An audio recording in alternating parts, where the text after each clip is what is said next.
이 방황하는 이 중도 보수표가 있었습니다. 그게 한 15% 된다고 봐요. 이 표가 계속 이제 옮겨 다닌 거죠. 결국 이제 마지막 안철수 후보 쪽으로 이게 집결이 됐는데, 이게 경고하냐, 거품이냐, 이런 논란이 있지 않습니까? 그렇죠. 그러니까 지금 안철수 후보 지지가 대략 한 35% 내외로 오가고 있습니다. 문재인 후보가 한 40% 정도로 오가고 있는데요. 대략 5% 차이가 나고 있습니다. 그런데, 지금 이게 계속 굳어질 거냐? 저는 그렇게 보여지지는 않습니다. 1차 고비가 왔다. 누구의? 지금 안철수 후보에. 어허, 1차 고비가 왔다. 아니, 올라가자마자 바로 고비가 와요? 예, 왔습니다. 그러니까, 대선 대통령은 실력도 중요하지만 하늘이 만든다는 얘기도 있습니다. 운빨이 중요하다고 얘기하는데, 이게 만약에 지금 여러 가지 악재들이 쏟아지고 있습니다. 안철수 후보를 둘러싼 의혹들이 쏟아지고 있죠. 흔히 얘기해서 경선 과정에서 렌터카를 이용해서 동원 경선 돈을 치르고 불법을 했다. 차떼기 이른바. 예, 이른바 차떼기 렌터카 뭐 이용해서요. 그게 터졌고 그 다음에 이제 조폭이 연루된 거 아니냐 그 과정에서. 그 다음에 왜냐면 조직이 있으니까 실어 날릴 수 있고. 네, 그렇죠. 예? 그 다음에 이제 그 부인에 대한 교수 채용과 관련된 의혹이 제기되고 있고요. 그 다음에 이제 오늘 갑자기 또 나온 게 신천지 의혹이 좀 터졌습니다. 그래요? 예, 과거에 이제 신천지가 새누리당과 연관성이 높다. 그리고 반기문 후보가 뜰 때도 신천지 의혹이 제기가 됐었는데 이번에 또 이제 국민의당에서 나왔는데 이건 또 내부 제보예요. 국민의당 강원도당에 수백 명의 신천지 그 회원들이 그 조직적으로 당원으로 가입했다. 이거를 국민의당 내부에서 제보가 이루어졌습니다. 이야. 그래서 이 연일 지금 계속 쏟아지고 있는데 이게 만약에 일주일 뒤 정도에 만약에 쏟아졌다면 어떻게 보면 주말을 거치면서 안철수 후보가 문재인 후보를 역전할 수도 있는 기세상 본다면 그런 가능성이 또 충분히 예견이 됐었는데 지금 이제 어제 그제 오늘 이렇게 터지면서 상승세를 이 가로막는 요인이 발생했다. 따라서 다음 주부터 일부 조정이 있을 가능성이 커 보인다. 저는 그렇게 예측합니다. 이택수 대표님. 여러 가지 이제 네거티브 요인들이 이제 발생을 하고 있는데요. 지금까지는 오로지 독야총총 혼자 달리고 있었던 문재인 후보에 대한 1대3, 1대4로 그냥 집중포화를 그쪽으로 쏟아버렸잖아요. 장장 5년 동안. 그랬죠. 그리고 올해 들어서 이제 경선 레이스에서도 마찬가지였었고 안철수 후보가 지금 이제 뜨기 시작하니까 안철수 후보에 대한 민주당의 공세 그리고 향후에는 또 홍준표 지사의 공세도 이어질 가능성이 있고요. 왜냐하면 홍준표 지사의 경우에는 유승민 후보하고의 단일화 연대도 중요하지만 일단 국고보조금을 받을 수 있는 정도의 지지율 15%까지 끌어올리려면 지금 대략 10% 안팎에서 지금 지지율이 등락을 하고 있는데 이걸 15%까지 끌어올리려면 결국에는 안철수 후보한테 가 있는 보수 포심을 가져와야 되거든요. 근데 안철수 후보에 대한 공세가 지금 아직 홍준표 후보 입장에서는 본격적으로 이루어지지 않았습니다. 지금까지는 문재인 후보나 아니면 유승민 후보하고의 이제 관계가 더 중요하다고 봤기 때문에 지금은 안철수 후보가 일주일 사이에 너무 올라갔기 때문에 안철수 후보에 대한 공세를 홍준표 후보가 이제 본격적으로 하기 시작하게 되면 할 거로 보세요? 홍준표 후보가 뭐 지난 며칠 전에도 이제 방송에서 손석희 앵커하고 설전이 있지 않았습니까? 보통 독설가가 아니지 않습니까? 여느 선거에서 여느 후보들의 TV 토론이면 사실 TV 토론이 크게 영향을 미치지 못해왔던 건 사실인데 왜냐하면 TV 토론이 표심의 강화 효과라고 기존의 지지를 더 강화시키는 효과가 더 많다라고들 전문가들이 얘기하거든요. 표심을 변화시키는 효과보다는. 그렇지만 홍준표 지사가 포함된 TV 토론은 저는 다르다고 봅니다. 홍준표 지사는 한번 물면 잘 놓지 않는 파이터이기 때문에 무슨 물게. 안철수 후보를 집중 공략할 가능성이 있습니다. 있다. 네, 일단 안철수 후보한테 가져올 표가 가장 많다고 홍준표 후보는 생각하고 있을 겁니다. 내 표 왜 가져갔어 당신? 네가 그렇죠. 왜 가져갔노? 이러는 거 아니에요 지금? 특히 이제 TK 경상도 중에서도 TK에서는 홍준표 후보가 지금 TK 출신인데도 불구하고 지금 문재인 후보한테도 그동안에 많이 빼앗겼었는데 안철수 후보한테도 상당히 많이 지금 표가 가 있단 말이죠. 알겠습니다. 일단 지금 홍준표 후보가 사실은 포문을 열었어요. 뭐라고 열었냐면 상황 정치를 박지원이 할 거다. 안철수가 집권을 하면 이렇게 표현을 하면서 안철수 후보를 조종하는 사람이 바로 박지원 대표다. 그래서 박지원 대표가 만약에 안철수 후보가 집권을 한다면 그 각본에 박지원 대표의 각본에 춤추는 인형에 불과하다. 이렇게 한마디로 규정을 했거든요. 최순실과 박근혜를 떠올리게 하는 묘한 그렇죠. 이제 이게 대비를 시켰네요. 대구 경북이나 영남권에서 박지원 대표에 대한 호감도가 별로 높지 않지 않습니까? 그리고 이제 지역 정당에 대한 호남 정당에 대한 거부감이 있는 건 사실이거든요. 그래서 이 그동안에 문재인 때리기에 집중하다가 지금은 이제 안철수 쪽에 가 있는 이 보수표를 빨리 좀 뺏어와야겠다. 예. 이런 쪽으로 전략이 좀 수정되는 것 같고요. 제가 볼 때는 이제 10일 이후에 9일까지는 지금 공무원 신분입니다. 도지사직을 유지하고 있기 때문에 10일이 되면 이제 선거운동 본격적으로 할 것 같아요. 아니, 그 도지사직까지 하고 있어요? 빨리 좀 그렇습니다. 놔야지, 이제 후보 됐으면. 예. 9일까지 버티겠다고 이야기를 하고 있으니까요. 10일이 되면 다음 주 월요일 아닙니까? 월요일부터 이제 본격적으로 할 것 같은데, 예를 들면, 이제 지금까지 안철수 후보가 문재인 후보한테 TV 토론 맞짱 토론하자. 이렇게 좀 공세적으로 나왔거든요. 아마 홍준표 후보가 이렇게 이야기할 가능성도 있습니다. 2, 3위전을 맞짱 토론 나랑 하자. 안철수 후보한테. 예. 이렇게 도전적으로 이야기하면서. 누가 보수의 대표냐, 이거 먼저 결정하고. 예. 그리고 저쪽 진보 진영하고 한판 붙자. 네, 원래는 보수와 진보의 진영의 대표 주자끼리 싸우자, 본당끼리 싸워야 하는 거 아니냐? 아류는 아니다. 그래서 바른정당하고 국민의당을 이렇게 좀 터부시했는데 지금 이제 안철수 후보가 확 뜨니까 이제 전략을 좀 수정한 것 같습니다. 알겠습니다. 할 얘기 없어요? 아까 뭐 일부에서 날라다니더니. 이번은 아주 중차대한 사안이었지 않습니까? 예. 물론 이 사안도 중요하긴 하지만. 그러면 소차대한 사안이에요, 이거는? 고차대한 사안입니다. 네. 저도 안철수 후보가 워낙 빠르게 지지율을 치고 올라왔기 때문에. 좀 불안하죠, 그러면은? 네, 불안하죠. 그리고 이 안철수 후보에게 가 있는 표를 잘 보면 아까 말씀하신 대로 반기문 전 총장에게 갔다가 또 황교안 전 권한대행에게 현 대통령 권한대행에 갔다가 안희정에 갔다가 또 이거 온 거지 않습니까? 예. 이게 고착화되기 위해서는 상당한 시간이 사실 안철수 후보에겐 필요한 건데요. 지금 그 시간을 갖기도 전에 벌써 치고 들어온 거지 않습니까? 왜냐하면 상대적으로 볼 때 자유한국당이나 바른정당에서는 상황을 놓고 보니 문재인 후보가 가지고 있는 표는 아무리 두드려도 나에게 올 표가 아니라는 것은 명확해 보이는데. 홍준표 지사 입장에서. 그렇죠. 근데 상대적으로 안철수 후보를 예컨대 공략했을 때는 그 표가 나에게 올 것이 분명해 보이는 상황이 됐거든요. 예. 그러니까 지금 상황에서는 이제는 안철수 후보에 대한 그들 표현으로 하면 검증인 거고 우리가 보는 시각에서 본다면 네거티브가 시작된 거죠. 예, 알겠습니다. 이 대표님, 이게 여론조사가 말이죠. 예.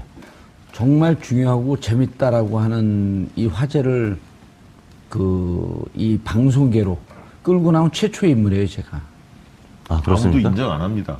인정하십니까? 하는 방송이 없어요, 일단. 아, 그런가요? 그럼요. 네. 두 분이 나갖고 본격적으로 여론조사 예. 토론해 본 적이 있어요? 이걸 제가 자그마치 네.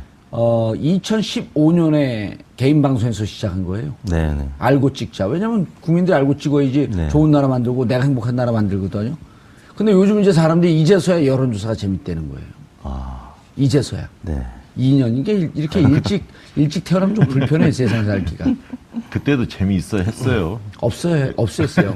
우리 박시영 부대표님 얘기할 땐 재밌어 했고요. 같이 패널로 나왔던 분이 얘기하면 재미없어 했어요. 그런데, 네. 자, 이제, 재밌는 게 있어요. 여론조사를 보면 이게 과학처럼 보이거든요. 네. 실질적으로 과학적 흐름을 쫓아가는 거 아닌가요? 아니면 흐름을 과학화시켰든지. 네. 안희정 지사와 이재명 시장한테 갔던 네. 이 지지가 도대체 같은 정당인데 문한테 왜 안 오냐? 네. 이거 보통 사람들은 대충 얘기를 해도 궁금한 게 많은 거예요. 그렇죠. 안희정 지사나 이재명 시장은 앙금을 이제 풀 수 있겠지만 예. 안희정 지사나 이재명 시장을 지지했던 지지층은 아직도 상처가 굉장히 크고 그러니까요. 그 상처를 결국에는 안희정 지사나 이재명 시장이 좀 풀어줘야 되고 그분들을 풀어주려면 문재인 후보가 또 손을 내밀어야 되고 오늘 그래서 문재인 후보가 안희정 지사한테 지금 찾아갔죠. 그래서 앞으로는 이런 앙금들이 조금 풀어질 것이라고 보고요. 또 예. 주말에는 뭐 호프 한 잔씩 하기로 보도가 났거든요. 예. 그래서 이제 이 지지층들은 호프를 누가 한다는 거예요? 문재인 후보와 문재인. 이 나머지 민주당의 세 경선에 명, 출마했던 최성 후보까지 3명. 예, 안희정, 이재명 이분들이 네. 호프 미팅을 한다. 네, 문재인 후보가 호프 미팅을 한다고 주말에 우리의 예, 호프에게 보도가 나왔고요. 희망을 주기 위해서 호프 미팅을 한다. 네. 이런 건가요? 그럼 조금씩 풀리겠죠. 그리고 계속 부유했던 반기문, 황교안, 안희정에서 부유했던 이 유동층. 그래서 이제 고정 지지층이라고 아직은 볼 수가 없다라는 얘기이기 때문에 당내에서 그러니까 민주당 당내에서는 이거는 질소과자다 아니면 맥주 거품이다 계속 애써 이제 평가절하하고 있는데 실제 좀 지금까지 부유해 왔기 때문에 과연 이 지지층들이 문재인 홍준표 후보 쪽으로 다시 옮겨갈 가능성도 여전히 또 남아 있어서 예. 그래서 이제 문재인 후보 쪽에서는 평가절하하는 것인데요. 지금 저희가 이제 여론조사 결과들을 일제히 보면은 공통적으로 나타나는 것이 뭐냐면 예. 비문 단일화에 대해서 찬반을 물어보면 반대가 한 50%가량 일제히 이거는 거의 동일하게 나타나는 비문 거죠. 단일화라고 하면 문재인을 제외한 네. 나머지 후보들이 한 명 후보로 내갖고 1대1 구도로 만들자. 그렇죠. 그러니까 안철수 대 문재인 대결 구도하면 안철수가 높게 나오는 조사 결과들이 나오고는 있습니다만 비문 단일화에 대한 질문을 하면 반대 의견이 50%가 반대. 50%를 상회하거나 뭐 50%에 근접한 이유는 뭡니까? 왜 명분이 반대는? 없다는 거죠. 왜냐하면 이번 뭐 잡탕 만드는 거냐? 보통은 이제 대통령 선거가 전망형 투표, 그러니까 예. 미래를 보고 정책과 비전을 보고 투표하는데 이번 대선 같은 경우는 박근혜 대통령을 심판하는 그런 그리고 새누리당 정권 심판하는 회고적 투표에 가까운 그런 선거이기 때문에 예. 그래서 비문 이런 단일화에 질문을 반대가 하면 50%쯤 된다. 비문 그러니까 인위적인 예. 인물을 두고 반대하는 그것은 명분이 없다라고 보는 거죠. 그래서 예. 그래서 이제 안철수 전 대표를 지지하는 지지층이 다소 흔들릴 수 있다라는 어떤 징표가 되는 질문이기 때문에 그래서 이제 고정 지지층일지는 조금 더 지켜봐야 될 것 같고 예. 그럼에도 불구하고 이제 워낙 박빙으로 지금 붙어 있고 또 일제히 보수 언론과 또 종편 방송이 안철수 전 대표에 대해서 굉장히 집중 조명을 하고 있고 문재인 후보에 대해서는 굉장히 부정적인 기사들을 최근 며칠 예. 동안 많이 쏟아냈기 때문에 예. 지지율이 굉장히 지금 접전을 벌이고 있는 거죠. 예, 알겠습니다. 예. 예, 앞으로 이제 쟁점이 될 보충할 게 좀 있나요? 제가 다른 질문이 좀 있는데. 예, 말씀하시죠. 다 알아요? 다 대답할 수 있어요? 네. 알겠습니다. 뭐냐면 이제 네거티브인데, 네. 결국은 지금 이제 문재인 후보가 약 4년 동안 그 네거티브나 혹은 검증으로 시달렸단 말이에요. 네. 그리고 실질적으로 그게 많은 분들이 전문가들이 모여서 얘기하게 되면은 제가 다른 방송을 안 보는 이유가 전문가들이 이 말은 나오는데 네. 깊게 고민하지 않은 얘기들이 많이 나와요. 귀추가 주목된다. 네. 지켜볼 일이다. 지켜볼 거면 자기들 얘기를 왜 들어요? 그냥 혼자 집에 있으면 되지. 네. 그래서 분명하게 요 흐름에 대해서 정말 깊게 고민한 듯한 내용들이 좀 나가주면 네. 시청자분들 판단의 근거가 되거든요. 네. 그러니까, 그런데 네. 여론조사마다 들쭉날쭉해. 그래서 제가 궁금한 게 네거티브에 대한 거 궁금한 게 하나 있고 여론조사 기관들이 뭔가 여론을 추적하면서 분석하는 게 아니라 여론을 만들려고 장난치는 거 아닌가 하는 생각도 들어갔고 여론조사 이 회사들 네. 관리하는 법 좀 만들었으면 좋겠어. 그런 선관위에서 이제 그런 규제들이 강화되고 있습니다. 이제 그래요? 등록제를 하겠다라고 예. 나서고 있는데요. 규제가 꼭 좋은 것만은 아니죠. 것만은 예. 아닙니다. 그런데 최근에 이제 네거티브요. 네거티브부터 예. 좀 말씀을 드리면 문재인 후보의 경우에는 경선 과정에 제가 볼 때는 가랑비에 옷 젖듯이 이 데미지를 좀 입었습니다. 예. 그러니까 아들 우혹 문제가 제일 컸던 것 같고요. 예. 그래서 이제 그런 부분들을 어떻게 대응할 거냐가 굉장히 캠프는 항상 중요한데 이 문제를 좀 쉽게 본 측면이 있는 거 아니냐. 쉽게 봤어요. 예. 그래서 이제 정유라 사태가 있었기 때문에 조금이라도 그리고 문 후보 같은 경우도 굉장히 좀 깨끗한 이미지가 있었지 않습니까? 그렇기 때문에 진위 공방 문제에 대해서 본인들은 과거 10년 전에 일어났던 일이고 과거 2012년에도 충분히 해명했다 이렇게 이야기를 하지만 그거를 다 기억하는 유권자가 얼마나 있겠습니까? 제가 보기엔요. 예. 그거 정확히 하는 사람은 2, 3%밖에 안 됩니다. 예. 이제 그런 부분에서 대응에 있어서 제가 볼 때 좀 미숙한 부분이 있었고요. 그다음에 이제 이재명 후보하고 경선 과정에서 이제 재벌 개혁 문제라든가 여러 가지 이 논쟁을 벌이면서 예. 좀 선명한 자기 입장들을 내보이지 못하면서 그리고 몇 가지 또 실수들도 좀 있었죠. 예를 들면 전두환 표창 문제 또 인사 잡음도 좀 있지 않았습니까? 영입 인사 관련해서 그런 것들이 조금씩 잡매들을 막기 시작해서 이미지가 과거보다 조금 후퇴했다. 저는 이제 그렇게 좀 보여지고요. 이미지가 후퇴했다. 예. 좋은 포인트인데. 그래서 이제 문 후보 같은 경우는 경선 과정에서 아까 있던 앙금 때문에 아직 다 붙지 못하는 이재명 안희정 지사의 지지층이 있는데 저는 안희정 지사의 지지층은 쉽게 많이 붙을 수 없는 구조입니다. 그건 아까 얘기했듯이 무지개 연합의 성격을 띠는 지지층이었거든요.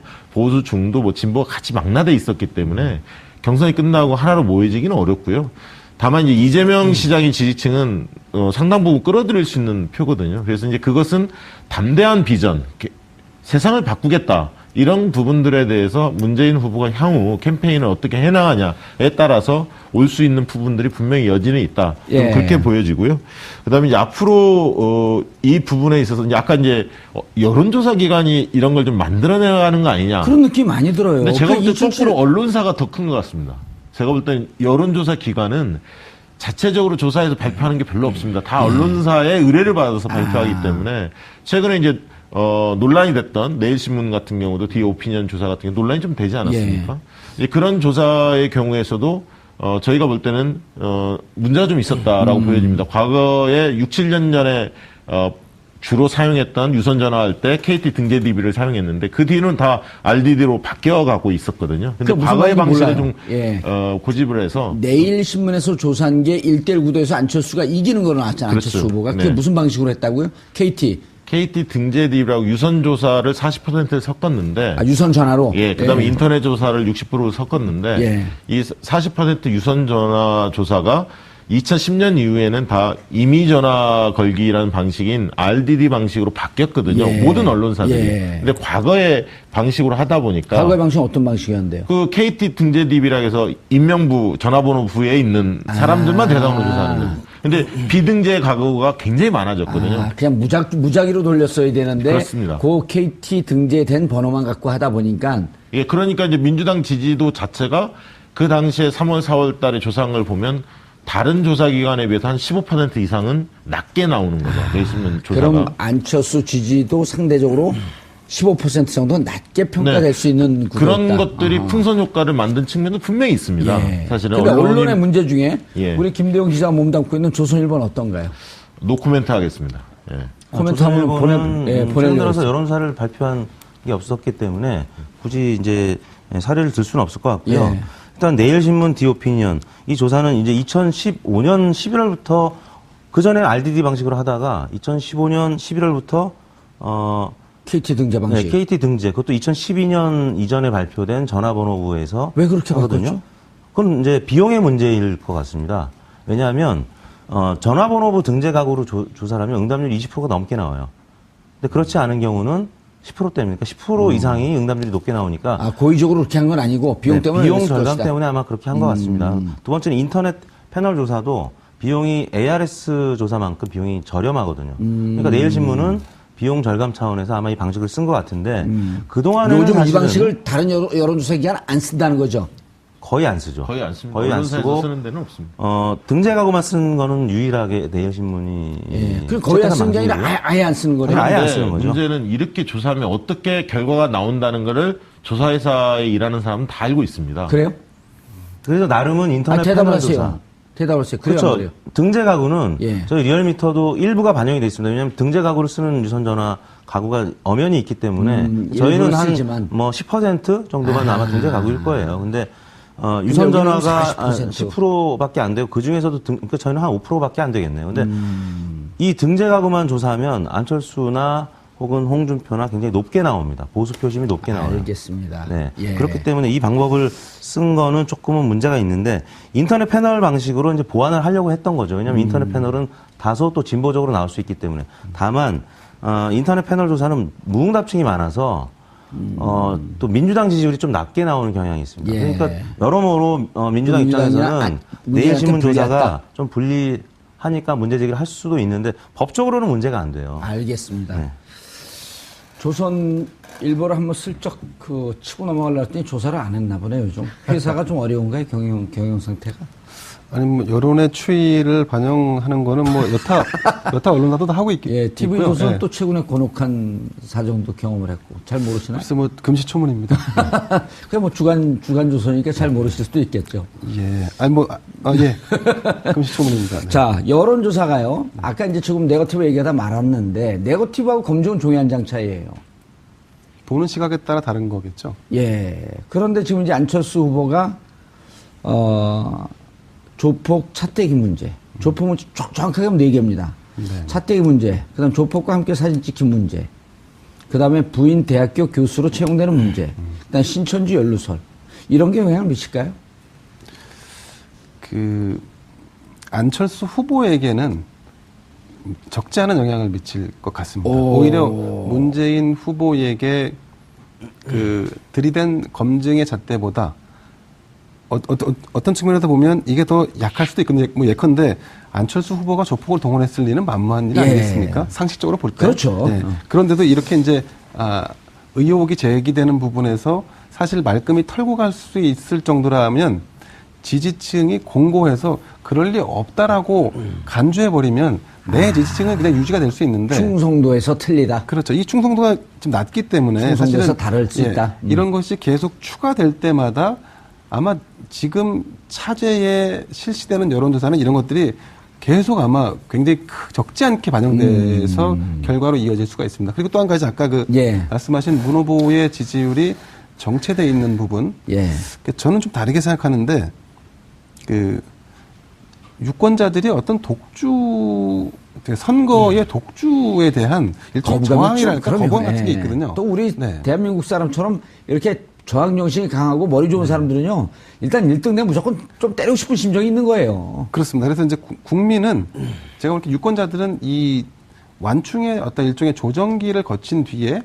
문 후보가 전체를 끌어안을 수 있는 예컨대 우쿨링이라든가 아니면 통합의 메시지, 어떤 민생으로 전환되는 어떤 정책 방향들, 이런 것이 우리가 원하는 방향으로 이 사람이 방향키를 돌렸구나라고 하는 것이 느껴지면 사실은 아까 반영되지 않았던 이재명, 안희정의 표가 다시 이쪽으로 갈 가능성이 높다. 그건 아마 시간이 많이 걸리진 않을 겁니다. 네. 알겠습니다. 저도 그 문제 하나 말씀드리면 지금까지 이제 문재인 후보 측에서는 적폐청산을 많이 강조했지 않습니까? 예, 적폐청산. 네, 그러니까 한마디로 얘기하면 부정부패 뭐 이런 거죠. 예, 부조리 뭐 이런 것들 그것을 개혁 대통령이라고 볼 수도 있지 않습니까? 그 컨셉을 하나 가져갔었고, 그다음에 이제 일자리 대통령이라는 얘기를 했었습니다. 그래서 이제 공공 분야 81개, 1만 개 뭐 일자리 만들겠다 이런 얘기를 했는데요. 그다음에 이제 최근에 나온 얘기가 내 삶을 바꿀 정권 교체 이런 표현들을 쓰기 시작합니다. 그건 좀 오네요, 가슴에. 네, 그건 무슨 얘기냐면 민생 문제를 중심으로 좀 다루겠다. 그래서 정권 교체가 바뀌면 구체적으로 뭐 생활비를 좀 절감을 한다든가, 뭐 일자리가 좀 늘어난다든가, 구체적으로 피부에 와닿는 것을 준비하는 것 같습니다. 그것이 과연 유권자들이 흥미롭게 느낄 만한 그런 어떤 파격적인 공약이 과연 나올지, 그런 부분이 좀 관전 포인트고요. 두 번째는 싸움의 양상이, 안철수 후보하고 문재인 후보와의 싸움의 양상이 과연 안철수 후보가 잡는 게 정권 교체에 맞느냐, 이 문제 가지고 아마 전선이 형성될 가능성이 많습니다. 정권 교체를 바라는 국민들의 요구는 60%가 넘어가는데, 만약 안철수 후보가 정권을 잡는 대통령이 된다고 한다면 이게 정권 교체일까? 왜냐하면 현실적으로 보수층의 지지를 받고 지금 안철수 후보가 굉장히 급상승을 했단 말이죠. 20% 이상 올랐죠. 그렇죠. 근데 이제 진보층에서는 문재인 후보를 밀고 있고 중도층은 지금 팽팽하게 맞서고 있습니다. 근데 지금 구전에서는 어떻게 부딪히고 있냐면, 호남에서 안철수 후보를 지지하는 국민의당 쪽에서는 호남 정부 만들자, 호남 정권 만들자, 이렇게 이야기를 하고 있습니다. 그다음에 이제 민주당 이쪽은 어떻게 대응을 하고 있냐면, 안철수가 집권하면 남 좋은 일 시키는 거 아니냐. 남 좋은 일이요? 예, 그러니까 영남권에 예를 들면 새누리당 과거에 이 세력 좋은 일 시키는 거 아니냐. 결국 왜냐하면 무슨 얘기죠? 왜냐하면 그 사람들이 주로 지지해서 정권을 잡는 거 아니냐. 그러면 정권을 잡은 다음에도 그 지지표를 의식해서 그쪽 행보를 해줘야 하는 거 아니냐. 자유한국당하고 연대나 연정을 할 수 있겠다. 아니, 그러니까 그게 지금 대선 전에 연정을 하지 않죠. 그 지지층을 받아서 당선이 되기 때문에 그 이후에 40석밖에 안 되기 때문에 미니정당, 소수정당 아닙니까? 그러면 끌고 나가려면 누군가는 연대를 해야 하는데, 내용적으로. 그게 민주당하고 할 거냐, 아니면 자유한국당이나 바른정당하고 할 거냐에 대한 입장을 요구받게 돼 있습니다. 그런데 싸웠던 민주당하고는 할 수는 없을 거 아니에요? 아니, 그러면 왜 그런 국민의당을 찍을까에 대한 답을 못 주죠. 차별성이 없는 거 아닙니까, 과연. 특이한 관점에 이택수 회사 어디 이름이죠? 네, 리얼미터입니다. 리얼미터. 네. 예. 좀 독특한 관점인데요. 아니, 일반적으로 보는 건가요? 글쎄요, 이제 동의할 수 없나요? 일부 동의하고 예. 또 뭐 일부 이견이 있는데 그럼 다 아무튼 동의하면 둘 중에 한 분만 나오면 되지 뭐. 예.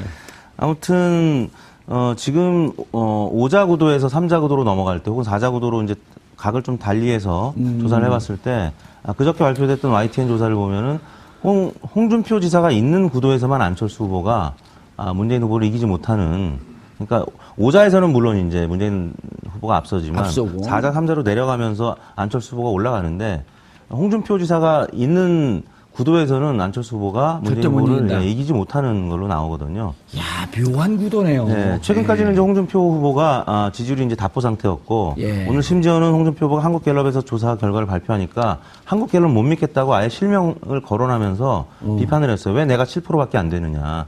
지난주에 쿠키뉴스 조원 CNI에서는 내가 15%인가 10% 중반으로 나왔는데 내가 7%밖에 안 나와? 한국갤럽 못 믿어. 나 원래 안 믿었어. 이렇게 아예 인터뷰를 했습니다. 아주 재미있고. 이게 여론조사 방식에 따라서 달라지게 나옵니다. 예. 지지율이. 왜냐하면 한국갤럽은 그 무작위로 물어보는 식이라 그랬죠? 원래는 이제 보기 없이 물어봤는데 이번 조사에서는 이름은 호명을 했습니다. 아하. 그래서 이제 4%에서 7%까지는 뛰긴 뛰었습니다. 홍준표 예. 후보가. 그런데 ARS로 해보면 샤이 보수라는 사람들이 응답을 좀 합니다.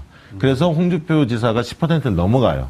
근데 전화 면접으로 상담원이 전화를 할 때는 좀 숨는 경향이 좀 있습니다. 여전히 우리가 보수를 찍었고 보수의 대통령이 탄핵된 거에 대해서 좀 부끄럽게 생각하는 분들이 직접 대면 여론조사를 하게 되면 답변을 안 하고 끊어버리는 경향이 있는데 네, 아니면 판단 유보처럼 잘 판단 모르겠다라고 유보처럼 숨어버리는. 잘 모르겠다고 숨어버리는데 실질적으로 ARS 자동 응답으로 네, 하게 되면 이거는 뭐 창피한 게 아니니까 그렇습니다. 그럴 때는 응답을 하는 경향이 있어서 여전히 샤이 보수층은 존재하고 있다. 네, 마찬가지로 문재인 후보의 경우에도 예. 전화 면접 조사보다는 ARS 조사에 대체적으로 약간 더 높게 나오는 현상이 있습니다. 샤이 문재인이 또 약간 있는 거 아닌가 그런 생각이 제가 듭니다. 두 분 예. 전문가분 나오셨기 때문에 그 개인적인 궁금함이 있는데요. 예, 시간 없으니까 빨리 물어보셔야 돼요.